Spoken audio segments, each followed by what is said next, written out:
Right, hello everyone, and this today is going to be a solo stream. We're going to be talking about Charlemagne during the Saxon wars and the subsequent conquest of the Saxons themselves. Um, so, probably just to get into a bit of historical context here. We got a map of um, from his predecessor Charles Martel, or I say not his direct. I don't think it's the direct predecessor, but um, the sort of subsequent conquests um, from Martel. Um, uh, and as being a member of the Carolingian dynasty, they managed to expand the borders into Frisia up in north uh, and down even south into Alemannia and Duchy Bavaria. Of course, holding off the um, Islamic invasion through Spain in Aquitaine, the Battle of Tours, and the well, preventing any furthermore Islamic invasions from that route. And so getting on to Charlemagne, when he ascended to the throne, he had to share his empire effectively, or the Frankish realm, with his brother, whose name escapes me. Hang on a second, let's just see who his brother was, because it was quite common in Frankish, in that sort of culture, that when the king dies, the land would be divided up between sons, and that practice continued um, well, well after Charlemagne. In fact, we'll see later on. Um, Charlemagne's um, children got, or child and grandchildren, all the way up to the Treaty of Verdun. So we'll be seeing that. Yeah, so Charlemagne had his brother, which was Carloman the First, and I've been trying to find maps just to sort of explain, but from what I can effectively tell you, Charlemagne's realm, when he's seen the throne, was pretty much that of northern, what's now considered to be northern France, and Carloman, his brother, had pretty much the sort of southern regions, and that was how it played out. Oh, hello, Felix. There, yeah. Ironic considering how bad France is now. Yeah, it's a shame how they fell. I mean, but even by then, they were pretty Germanic in nature. Um, I guess places like Aquitaine, maybe. I guess future, maybe even the sort of Anjou and Provence had a large population of the sort of Gallic Romo, um, sort of Frankish, so sort of the descendants of the Romans. But on the eastern part of their lands, it had been very Germanic peoples. So that's quite interesting. Like if you take Duchy Bavaria, for example, most of it wouldn't have been within the old borders of the Roman Empire. And same with Frisia. I mean, I don't even think Frisia was within the borders of the Roman Empire at all. Um, Considering the it may have been well, probably before two too big forests. With when the Romans were effectively lost their hold on um, Germany. Um, but no, I mean the Frisians were. I mean they did their own things for quite a while, and even during the Frankish period, um, with Martel or I think it was Pepin, King Pepin. Um, there was a series of like pagan revolts against the Franks. Excuse me.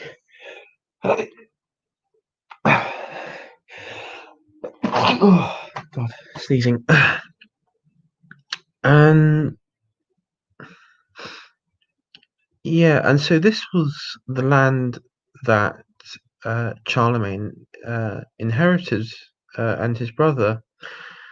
Also, interesting side note: during the Islamic invasion, one that Charles and Martel repelled, um, parts of the Frankish army were made up of Saxon mercenaries, which is quite an interesting one because there was obviously a relationship between the Franks and the Saxons, usually with I guess, like maybe a supply and demand agreement, you could call it, to serve in the army. Um,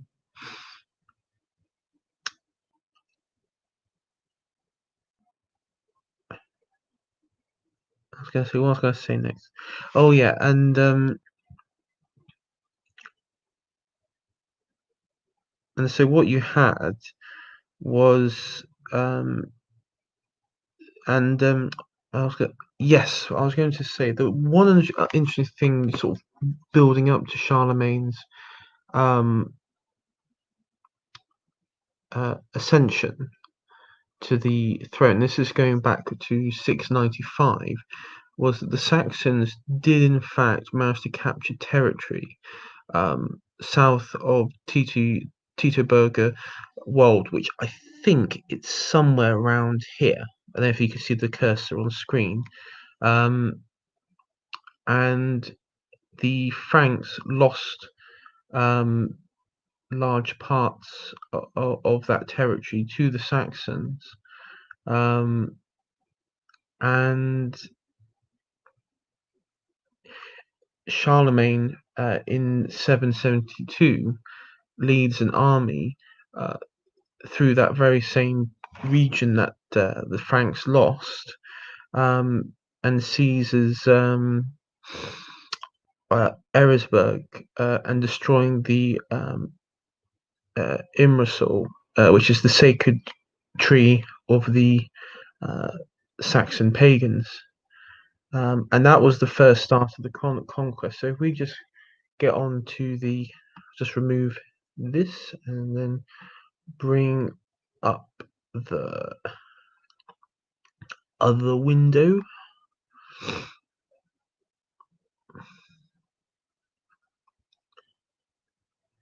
It's just okay. Right. So it's a bit blurry, but you can see in yellow the path of the first phase of the war because there was sort of several phases. Um, and from what we can see is that Charlemagne pretty much started at uh, I think it was Worms, right on the border there, and pretty much steamrolled across the territory. Idea was to subjugate and convert the population, um, but also the another sort of strategic reason was at the same time you had the Lombards to the south which were causing problems for the Franks as well, because obviously the papacy was in good relations with the Franks, but the Lombards and the papacy had a sort of on again, off again, sort of, I guess you say, like a Cold War type relationship where they didn't get on. So it effectively came down to potential, and Charlemagne would have known that the war was on the horizon when it came to the Lombard kingdom. And of course, the Saxons themselves would constantly raid along the the borders of their lands, and this would have caused a major problem. So this was definitely, I guess you say, like a cleanup operation for Charlemagne, to put an end to an old foe, which had caused problems before. Also, probably concluding the final conquest of that his predecessors, both Martel and Pepin, were unable to complete. When it comes to the Saxon tribes themselves, you got probably it's quite hard to tell because there were so many tribes. I mean, you got the Westphalians, you got the Angeria, and you got the Eastphalians as the sort of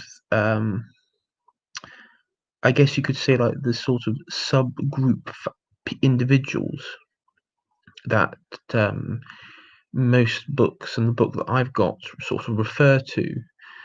But obviously, like with the Saxons who came to Britain, many of them would come from very specific tribes, but because we don't know the complete names of these tribes, we sort of use this universal term.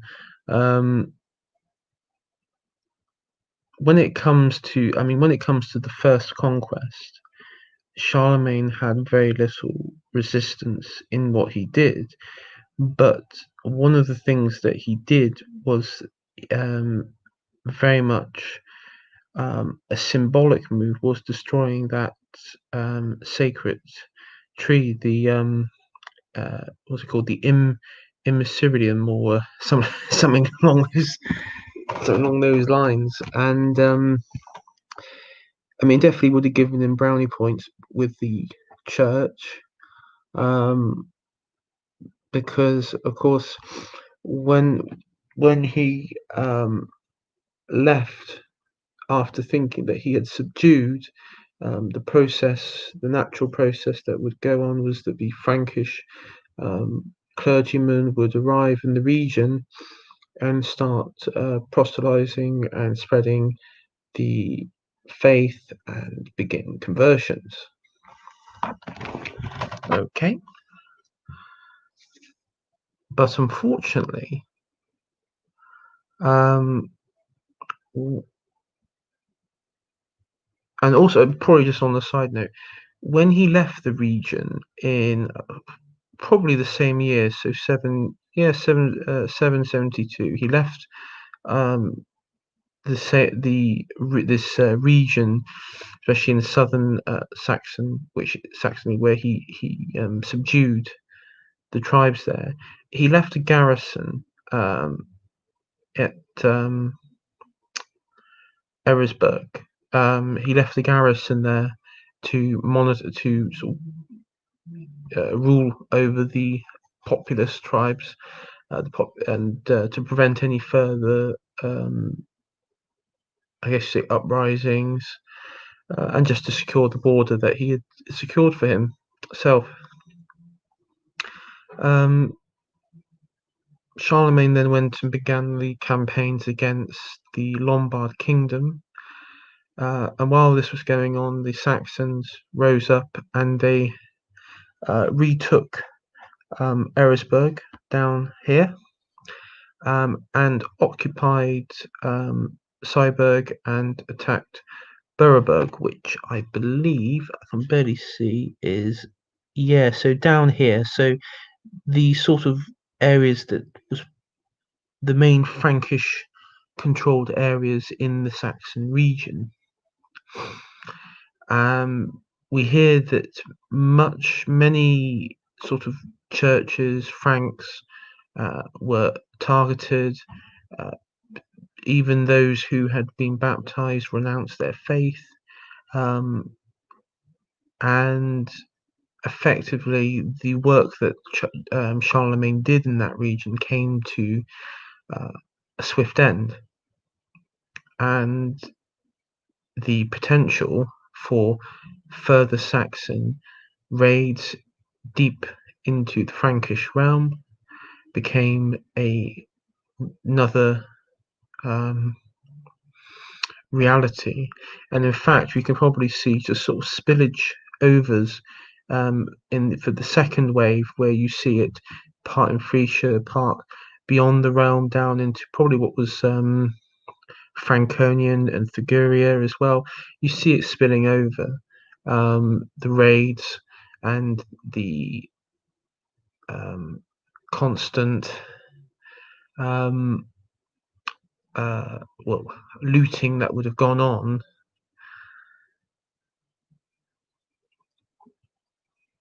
And and so in 774, so this, I mean, just to put in context, when the Saxons retook their Eresburg and forced the Franks out of Saxony, they went on the rampage for a year. So the Saxons destroyed the abbey of Fritzal, and they ravaged much of Hesse, which again is sort of down here, and you probably see, as we talked about, the spillage over,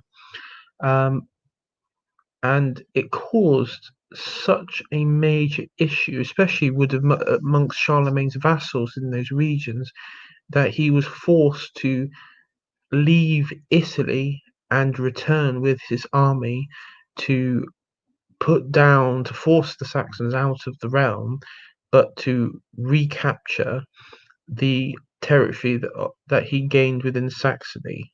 The problem was, much the time of year that he left Italy, there was apparently quite bad weather, and so that definitely hampered the army's movement. But at the same time, it allowed the Saxons to continue to ravage.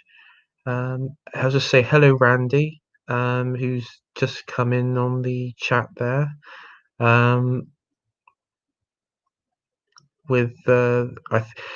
People don't know. I think Randy can probably confirm it. The Roman numerals is reference to British Empire or British patriotism, something like that. Because I know there were some people who weren't sure what the meaning behind it is.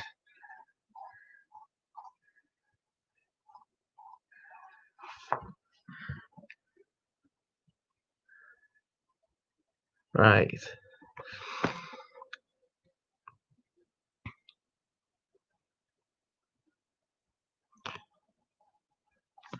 And so,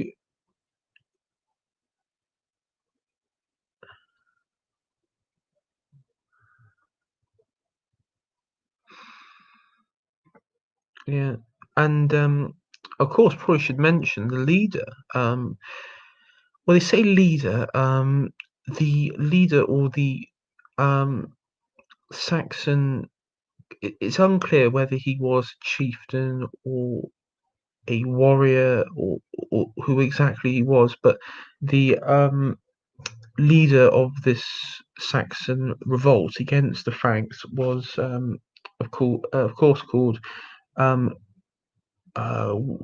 Wittekund. I believe that's how you pronounce it, Wittekund. And so he was, I mean, definitely a thorn in the sides, and much of his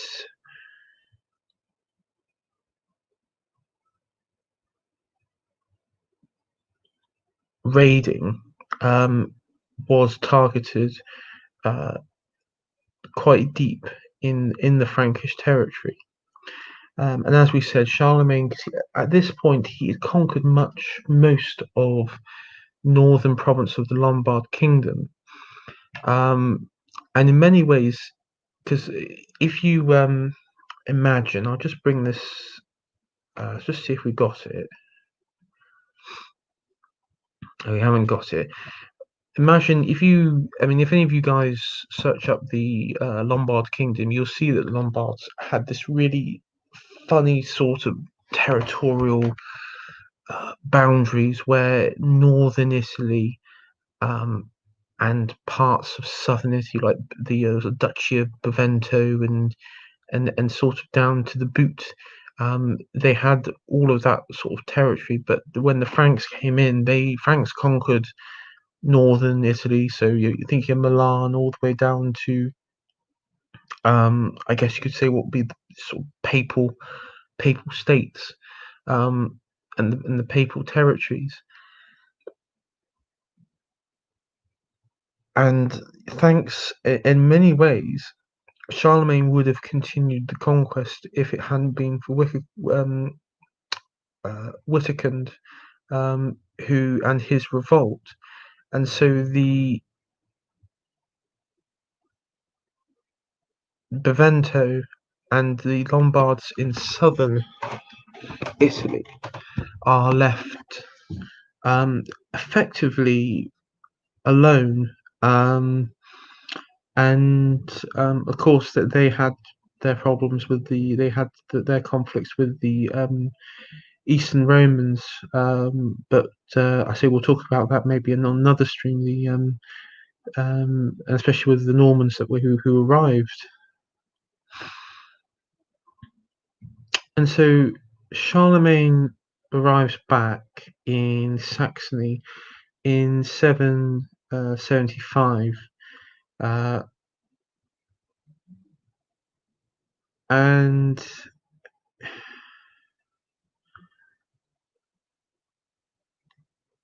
most of the Saxons leaders, I guess you see most clan chiefs, upon his arrival, and with the odd skirmish, they do submit. And then, but Wittekund, the sort of hero figure for the Saxons, and it's hard to tell how much of it is sort of revisionist history, but he definitely is featured quite a bit in these Saxon wars, but many of them claim to submit to Charlemagne, and then Charlemagne has to leave Saxony again to go and deal with the Duke of Friuli in Italy, who is rebelling against the Frankish rule. But as soon as he leaves, another uprising by Saxons under Wittekund is again enacted, and then again it is defeated, and Wittekund escapes again.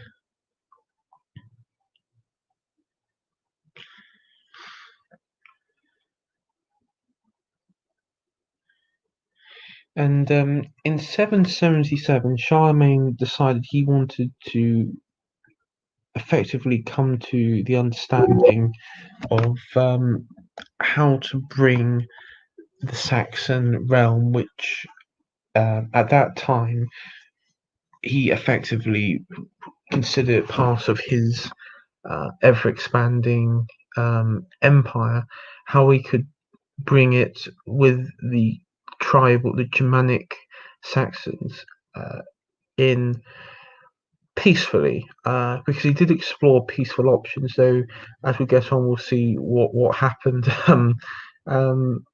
at Verdun, the massacre of Verdun. But we'll get on to that. in a sec. So Charlemagne holds a general assembly at Paderborn, attended by all of the Saxon leaders, of course, except your boy Wittekund, and he finds refuge with King Sigrid of the Danes, which is quite interesting because obviously there was a point where he was unable to operate within the Saxon lands, um, and so he spent most of his time with at that point in Monday, Denmark.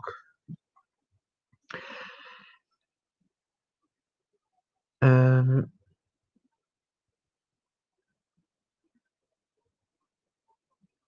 and then it sort of goes quiet for the Saxons for a bit, only for about a year, because the Charlemagne then sort of, because if you look at Charlemagne's empire, he also creates like buffer states between his empire, and you'll see it definitely later. So in Spain, he had like the Spanish March. You got the sort of you'll see like these would be the marches along here, and then it goes all the way down to Croatia. And it's basically the idea was like a militarized buffer state between his realm and the Islamic Caliphate to the west and the Slavic nations to the east. And Charlemagne attacks the Muslims at Saragossa, though this is unsuccessful. Um, but again, the purpose was, that's what Ashley pointed out, to have like a frontier zone against the Emirate of Cordoba. He's also defeated by the Basques at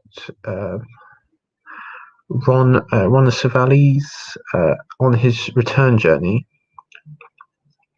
Though one gain he did have during this period was that the Bavarians did accept him as effectively their overlord, um, and that they would serve him and were amalgamated into his realm.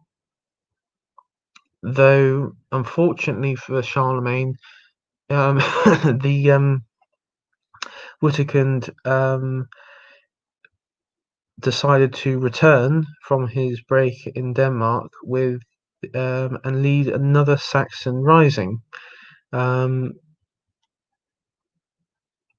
It's suggested that where the means that he was able to instigate an uprising after being effectively forced to flee the realm was probably through the alliance through Danes and possibly even Slavic tribes like the Obotrites that we see to the east here. Again, even after several years, the majority of the population was still quite deep rooted in their pagan beliefs, and so he was able to find. It was still easy for him to instigate an uprising, and I mean I'm just trying to think.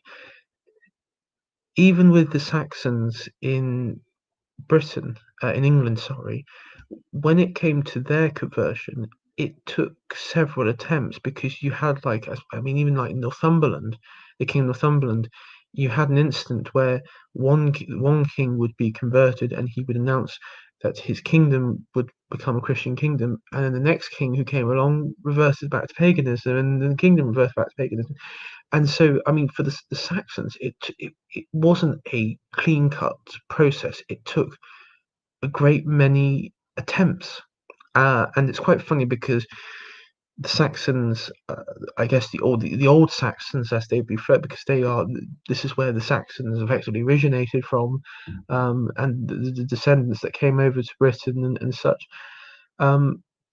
they quite similar would accept, then refuse, then renounce faith, and then reaccept it. Um, Um, and so in 779, Charlemagne crosses the Rhine to finally meet the Saxons, who were on the march again, on the raiding again. And he defeats the Saxons at Bolchot, which um, had again he defeated one group of Saxons, but uh, it still meant he would then have to go on to clean up the countryside, clean up the province, and reassert his authority. Now, Wutterkund starts rebuilding up another rebel strength, like a rebel cell, you could say, in northern Saxony. So this would be the darker areas we see on the map here. And um, again, you start to see, as time progressed, areas of revolts started to become fewer and smaller. It sort of got slowly towards the northern sort of Danish provinces. You just want to see another stream on the conversion of the Anglo-Saxons would be great. Yeah, I would definitely be up for doing another one of those. I usually do these history ones sort of like once a month because I need to do like research into some of these. So I'll probably do it sometime in September. Maybe get a few guests on as well. Maybe like Plantagenet. We can do like a sort of general chat about that. That would be definitely something I'd be looking into because it's quite an interesting one, especially the influence of the Celtic Christianity. Because at the time when the Saxons were, I wouldn't say in the process of adopting Christianity, places like Cornwall, Wales, Ireland, and large parts of Scotland had already been converted and had started sending missionaries out amongst the Saxons in Britain. So that would definitely be a good stream to look at. I mean, and we could follow like the sort of the first diocese, which was Canterbury and such. So going back to Charlemagne, Charlemagne holds a general assembly at Lichtenberg in southern Saxony. At this time, there was also a Slavic Sorb raiders entering his realm to the south, which he sent his army to deal with. Um,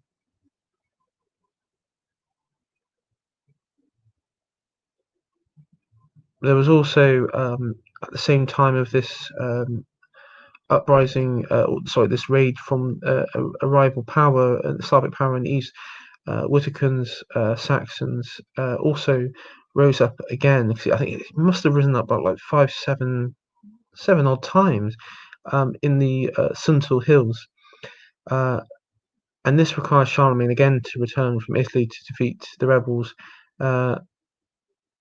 And this is where the controversy that I guess plagued Charlemagne was that at Verdun, an ultimatum was given to the captured Saxons to convert or face execution, and that's where many faced execution, and it became known as the massacre at Verdun. And because many of them didn't convert, so we'll just bring up the. So it's believed that the figures, historical figures, says that 4,500 were executed, though some have questioned the actual number when it comes to that.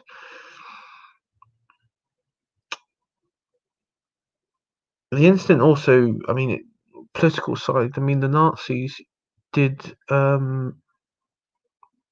talk about the sort of hyped up the controversy of the massacre quite a bit, and I think they even built a memorial. It was called Saxon Grove. That was it, Saxon Grove. I remember that one. To the those that had died, and there was quite a lot of sort of propaganda put up against it. Um, I don't know if it's still there today. Probably not. One would assume that it's not. Um, um, and I mean that was sort of the important turning point, because it really put an end to the idea that the Saxons were able to be this sort of independent tribal society, and it really put an end to the um, that sort of idea, and pretty much confirmed the Frankish rule and domain um, over the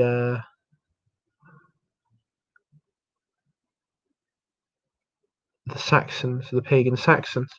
But while this was going on, Wutterkund, he did escape the massacre of Verdun, and he escaped to the Danes. The following year, in the autumn, Charlemagne defeats the rebels in a 3-day battle next to the river Has, and thought to have overrun fortifications on the Witteskinsberg before ravaging southern Saxony. Entering this winter and spring of 783 to 783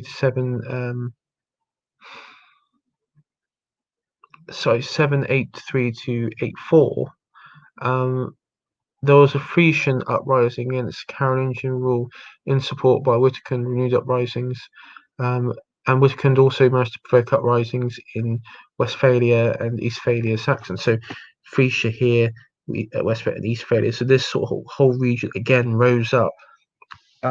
Important thing to note, at that time, the Frisians were predominantly and probably overwhelmingly Christian, even though their predecessors in the uprisings was due to their paganism. But even at that stage, the majority were Christian. It probably more like the uprising was against, not so much against Christendom or the sort of the Christian aspects of the society, but against a more probably like a more the Frankish nobility, the Frankish lords. Um,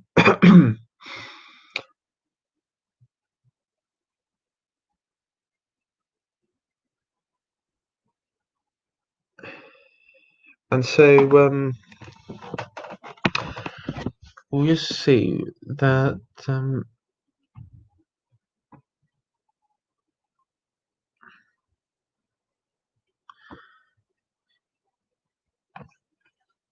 just having a look through my notes. Hang on a sec.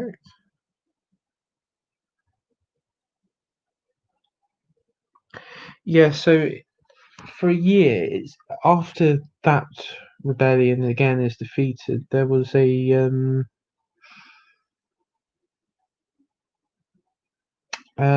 sort of a lull period, and in 793, Charlemagne attempts to build a canal constructed to link the Rhine and the Danube River basins.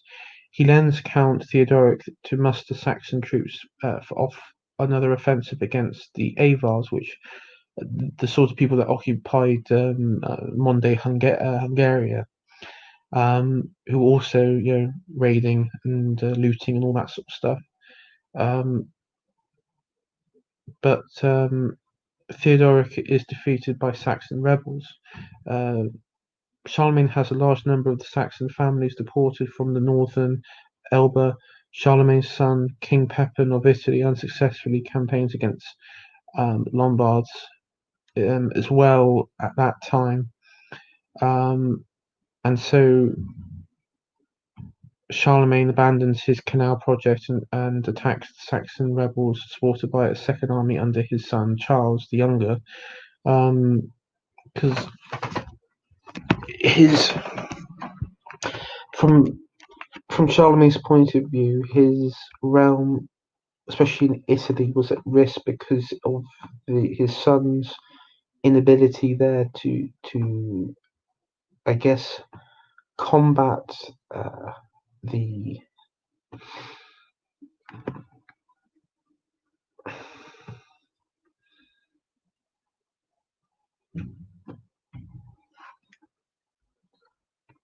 Lombards, which so you can definitely see Charlemagne trying to again quickly end the conflict so he can return to Italy and provide support. But this time there's two armies. You've got Charlemagne's armies and um, Charles the Younger, who and they sort of do like a sort of movement where they come in at two different points to again defeat the Saxons. Uh, and the Saxons again they surrendered to both Charles and Charlemagne.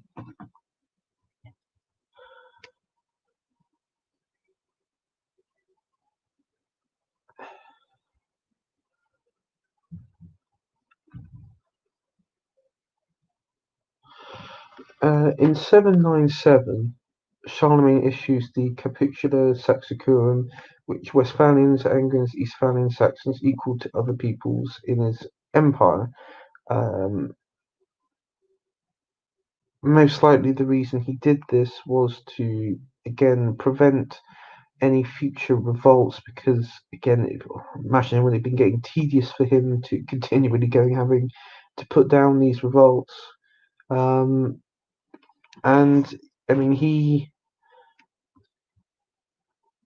it did, however, um, the um, the Saxons in Nordirland did revolt, and a fleet um, arrived, and it required Charlemagne to again lead an offensive to put down that revolt.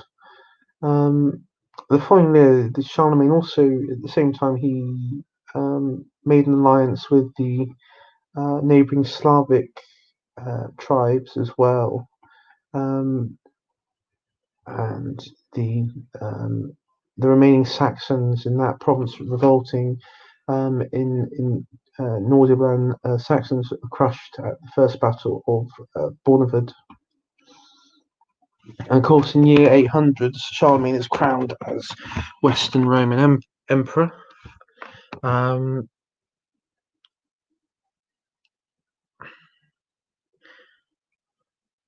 and Charlemagne also formally succeeds part of the old Saxon Northern territories to the Slavic pagan Adrubites.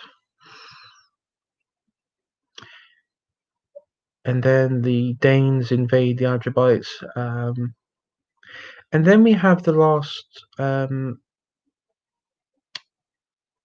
recorded uprising by the Northern Saxons in 804.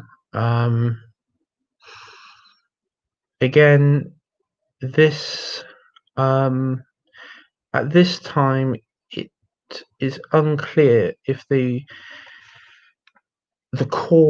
direct cause. I mean, probably again it was down to regional sort of vassals and making claims and wishing greater autonomy.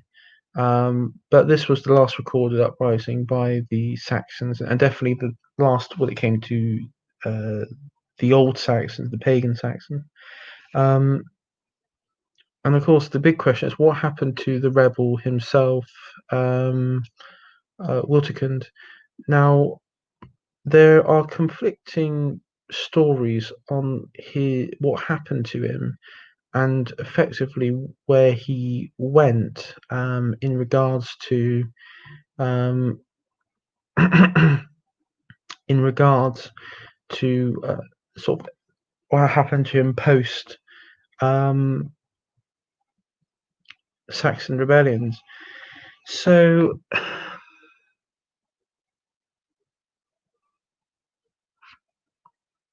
I mean, he's very much a sort of mythology figure, and he became a symbol of, I guess you could say, Saxon independence,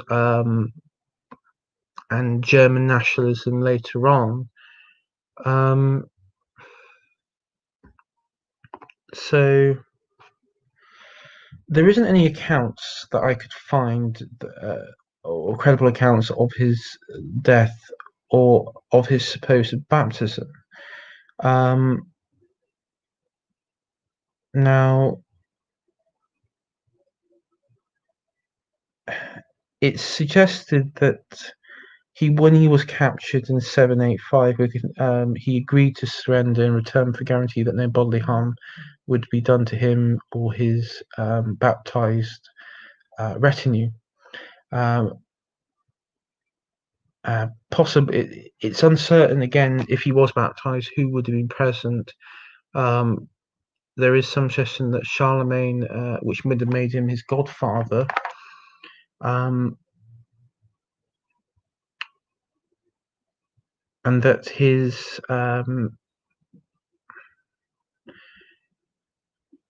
from there, after his conversion, he was then sent to a monastery, where he would have remained at the at the monastery for the rest of his days. There's also the sort of legend that he crept into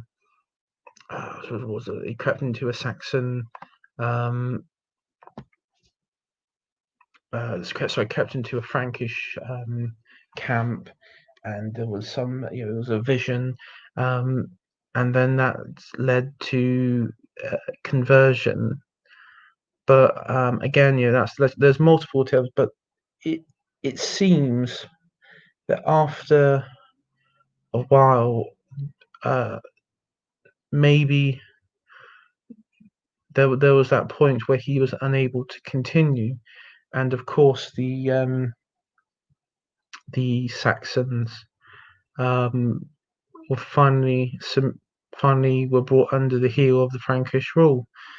Um, and let's just get Charlemagne's empire up.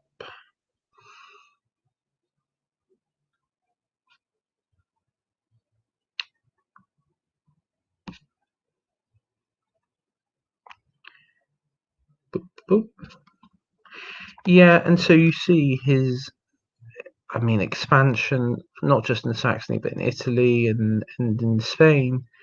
Um, and this was what, um, yeah, in many ways, previous kings um, had tried to and had successfully taken on the Germanic pagan tribes to the east. The Saxons were always quite aloof, and obviously Charlemagne was able to finally defeat them, um, and of course brought the Germanic world into um, Christendom, the emerging Christendom. And of course, during this time period of when he was crowned Holy Roman Emperor, the first important event between the Dark Ages occurred, which was the um, Carolingian Renaissance, where roads, where cities were rebuilt up, where you had some proper land management planning, and these territories, which had been frontiers and backwaters especially during the Roman periods, became arable land, cities, and very well connected provincial networks. Um, and we also see at this time, thanks to Charlemagne, the center of political gravity from southern Europe, from the antiquity period into the Dark Age period, the center of gravity shifted northwards into what would become France and effectively Germany, because of course after Charlemagne's um, death, like in Frankish tradition, territory would be split up amongst the surviving heirs. Now, his only son to survive, if I remember correctly, was Charles, and then it was his grandchildren, because he lived to quite a good old age, even by um, that time period standard. Just trying to think, how long did he live for? Uh, it says that he lived possibly to the age of 71, which again, as I said, is quite a good age for that time. I'll just see what bring up the next. Um,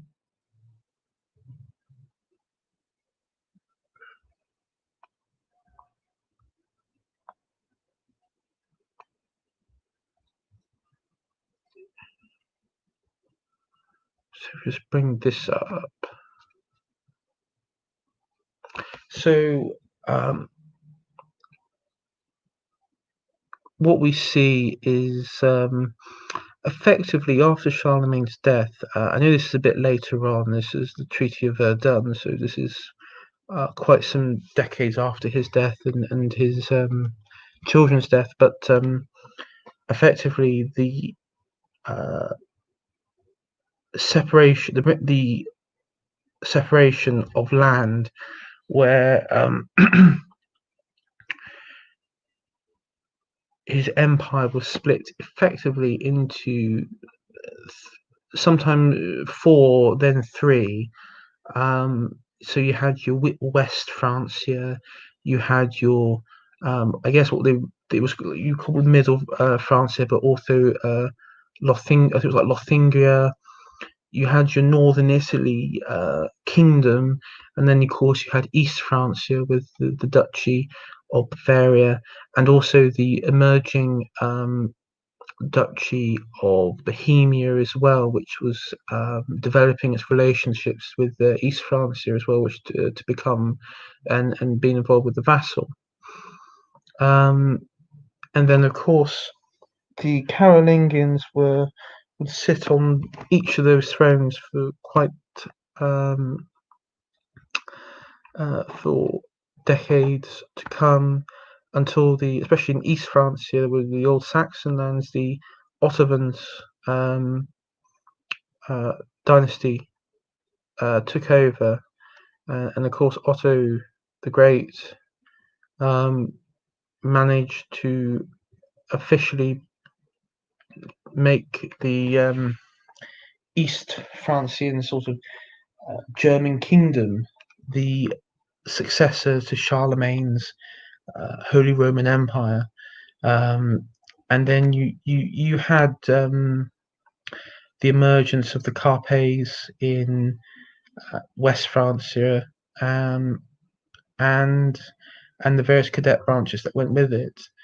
And you had the the outlines of France and Germany, and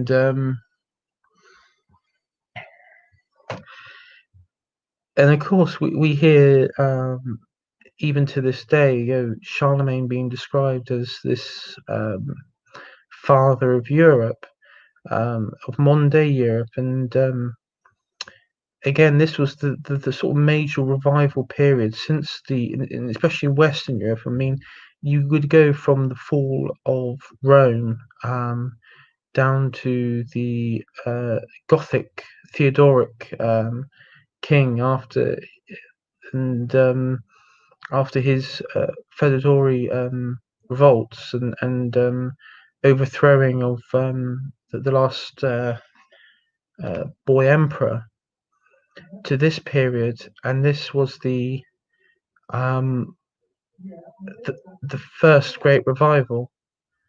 But well, there we go. I will see you all later. Thank you very much. And tomorrow we got Nathan Hood, where we can do a bit of discussing on more of the political side. But until then, thank you very much, everyone, and we'll see you later.